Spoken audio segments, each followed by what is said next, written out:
இந்த முத்தாய்ப்பா மாயாசக்தின்னு சொல்லக்கூடிய ஒவ்வொரு புராதன கோயில்லையும் தலவாஸ்படி கர்ப்ப கிரகத்தில் இருக்கக்கூடிய தலவாயற்படியில் மேலே ஒரு உருவம் இருக்கும். அதுக்கு மாயான்னு பேர்.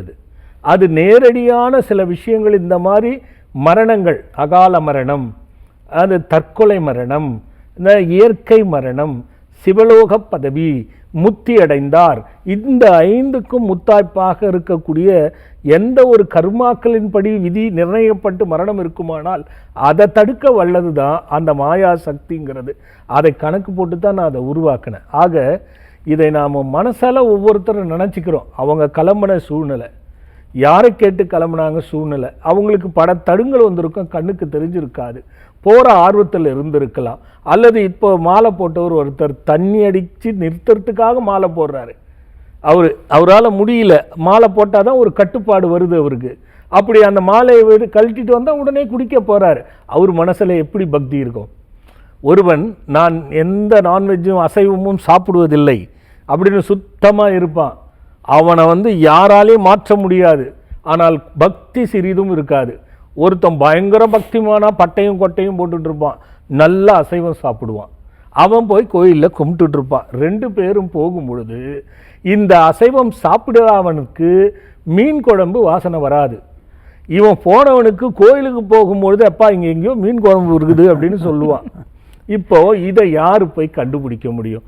விபத்தைத்தான் நம்ம சொல்கிறோமே தவிர, ஆனால் காரணங்கள் என்னவா இருக்குன்னு எப்படி தெரியும்? இந்த காரணங்கள் எப்படி தெரியும்னு நம்ம எடுக்கும் பொழுது தான் தானான போகனருள் கடாட்சத்தாலே தயவாக புலிப்பாணி விளக்கம் செய்தேன், வீணாக அவரவர் செய்த கர்மம் விளைந்ததடா நோயாக அநேகம் கோடி, தானாக வந்த கர்மம் தீந்திடவே தயவாக புலிப்பாணி தான தர்மம் செய்கடான்னு சொல்கிறேன்.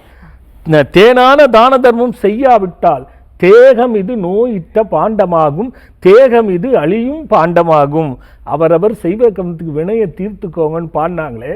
அப்போ நீ எத்தனை பேருக்கு நல்லதை செய்திருப்பன்னு யாருக்கு தெரியும்? நிச்சயமா. எப்படி இதெல்லாம் நாம் கணக்கிட முடியும்? மரணத்தையும் கடவுளையும் வைத்து கணக்கிடுகின்ற நீ கர்மத்தையும் செய்த நன்றியையும் செய்கின்ற செயலையும் வைத்து கணக்கிட்டு பார்த்தா இந்த கேள்விக்கு விடை இருக்காது. அதனால் போகக்கூடிய மனநிலை என்ன சூழ்நிலை, சில பேர் கவலைனே கோயிலுக்கு போவாங்க. அப்பா நிம்மதியாக கோயிலுக்கு போய் உட்காந்தா நல்லா இருக்குன்னு ஒரு அம்மா சொல்லிச்சு பாருங்கள். கவலைக்குன்னே கோயிலுக்கு போகிறது. கும்பிட்றதுக்கு போனேம்மான்னா 2வது அது, அங்கே போனாலாவது நிம்மதி கிடைக்கும். நீ எங்கே போனால் நிம்மதி கிடைக்கணும்னு நீ நினச்சி போனால் தான் நிம்மதி கிடைக்கும். அதனால் மரணம் என்பது யாராலும் அறுதியிட்டு உறுதியாக நிர்ணயம் படுத்துவது அல்ல.